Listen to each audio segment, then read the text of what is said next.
নমস্কার, আপনাদের সকলকে স্বাগত জানাই চ্যানেল রূপা মুখার্জি বেঙ্গলিতে। আমরা ওয়েস্ট বেঙ্গল স্কুল সার্ভিস কমিশনের SLST পরীক্ষার ব্যাকরণ অংশের আলোচনা করছি।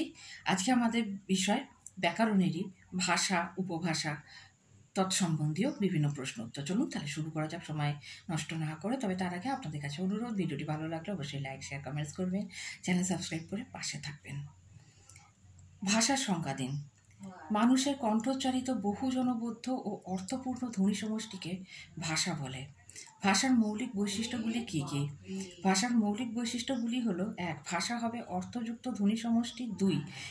উক্ত ধ্বনি সমষ্টি হবে মানুষের কণ্ঠোচ্চারিত। 3.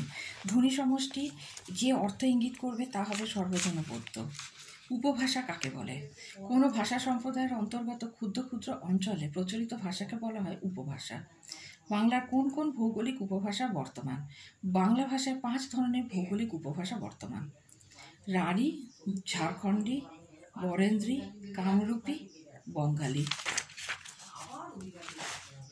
উপভাষা সৃষ্টির কারণ কি? কোনো বিশাল অঞ্চল কোনো একটি ভাষা ব্যবহারকারী হলে সেই অঞ্চলের এক প্রান্তের মানুষের সঙ্গে অন্য প্রান্তের মানুষের ভাষার প্রভেদ পরিলক্ষিত হয়।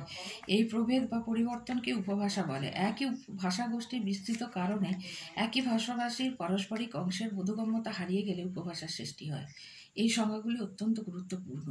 আপনাকে হয়তো উপভাষা বা ভাষার সংজ্ঞা দিয়ে দেওয়া হলো, আপনাকে বলতে হবে যে এটি কিসের সংজ্ঞা। সেই জন্য এটি খুব গুরুত্বপূর্ণ। ভাষা ও উপভাষা কাকে বলে? একটি বৃহৎ জনগোষ্ঠী যে ধ্বনিগুলির সাহায্যে মনের ভাব প্রকাশ করে ও পরস্পরের মনোভাব বিনিময় করে তাকে বলে ভাষা। একটি বৃহৎ ভাষা অঞ্চলে আবার সর্বত্র ভাষার রূপ একরকম নয়। অঞ্চলভেদে একই ভাষাভাষীর মধ্যে শব্দ ব্যবহারগত বৈচিত্র্য, উচ্চারণ পার্থক্য ও ধ্বনিগত বৈষম্য দেখা যায়। ভাষার এই আঞ্চলিক বৈচিত্র্যকে বলে উপভাষা। উপভাষা ভৌগোলিক অঞ্চল, সামাজিক স্তর ও ব্যবহারিক ক্ষেত্রে ভিন্ন হতে পারে। আঞ্চলিক উপভাষা কি? এক একটি ভাষা সম্প্রদায়ের মধ্যে ভাষার রূপ সর্বত্র এক নয়। একই ভাষার আঞ্চলিক পার্থক্যকে বলে আঞ্চলিক উপভাষা। বাংলা ভাষার আঞ্চলিক বা ভৌগোলিক উপভাষা হলো রাঢ়ী, বঙ্গালী ইত্যাদি। ভাষা ও উপভাষার মধ্যে পার্থক্য কি?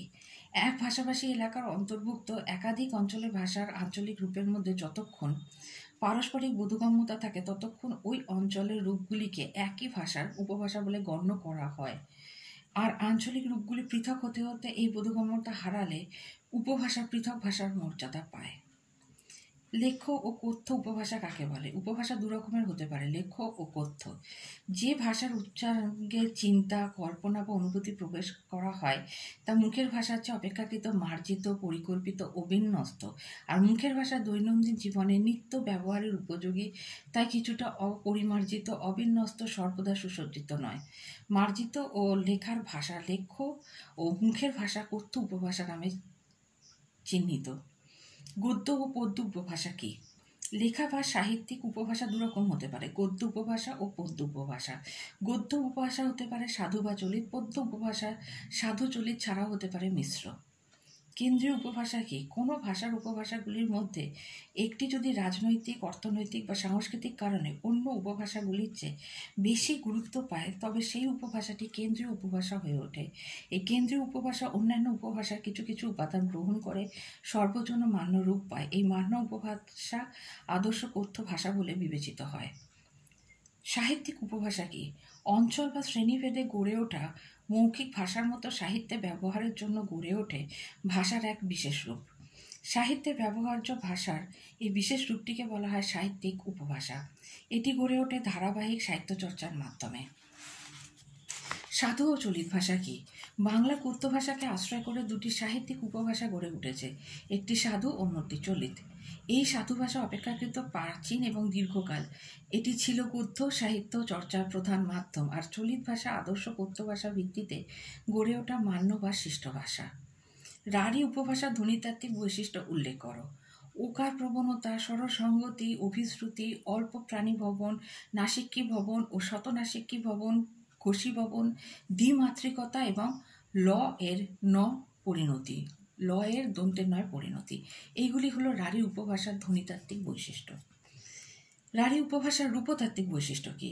গৌণ কর্মে কে এবং মুখ্য কর্মে শূন্য বিভক্তি ব্যবহার, সাধারণ অতীতে প্রথম পুরুষে অকর্মক্রিয়া ল এবং সকর্মক্রিয়ায় লে বিভক্তি ব্যবহার, সাধারণ অতীতে উত্তম পুরুষে লাম, লুম, নু বিভক্তি ব্যবহার, সহায়ক রূপে আচ ধাতুর ব্যবহার, বিভক্তি বদলে দিয়ে, থেকে, হতে ইত্যাদি অনুসর্গের ব্যবহার। ঝাড়খণ্ডী উপভাষার ধ্বনিতাত্ত্বিক বৈশিষ্ট্য কী? শতনাসিকী ভবন, ওকারের অকার প্রবণতা, দন্তের নয়ের লয়ে পরিণতি, মহাপ্রাণী ভবন, অপিনিহিতি ও অভিশ্রুতির মধ্যবর্তী অবস্থা, রক্ষা ও বিপর্যস্ত হর্ষই ও ড ধ্বনির ক্ষীণ উচ্চারণ। ঝাড়খণ্ডী উপভাষার রূপতাত্ত্বিক বৈশিষ্ট্য আলোচনা করুন। নিমিত্তার্থে কে বিভক্তির ব্যবহার, নাম ধাতুর ব্যবহার, স্বার্থে ক প্রত্যয় ব্যবহার, সহায়ক রূপে বট ধাতু প্রয়োগে উপাদানে লে ও অধিকরণে কে বিভক্তির ব্যবহার দেখা যায় ঝাড়খণ্ডী উপভাষায়।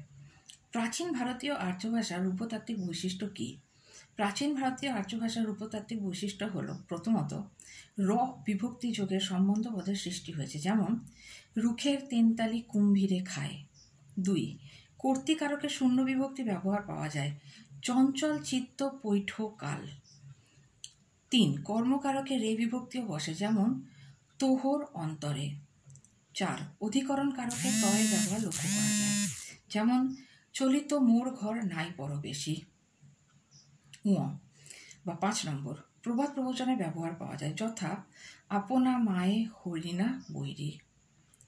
ভাষা উপভাষার পার্থক্য। মানুষের ভাব প্রকাশক কতগুলি অর্থবিহীন সমষ্টিকে ভাষা বলা হয়। স্থান ও কালভেদে একই ভাষার অন্তর্গত ভাষাটির ধ্বনিগত ও রূপগত যে পার্থক্য বোঝা যায় তাকে বলা হয় উপভাষা। বাংলায় উপভাষা কয়টি ও কী কী? বাংলা ভাষায় আঞ্চলিক রূপভেদে উপভাষা 5টি: রাঢ়ী, বঙ্গালী, বরেন্দ্রী, ঝাড়খণ্ডী, কামরূপী।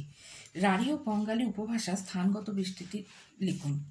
রাঢ়ী উপভাষা বিস্তৃতি মূলত কলকাতা, হাওড়া, উত্তর 24 পরগনা, দক্ষিণ 24 পরগনা, বর্ধমান, বাঁকুড়া, বীরভূম, নদিয়া, মুর্শিদাবাদ।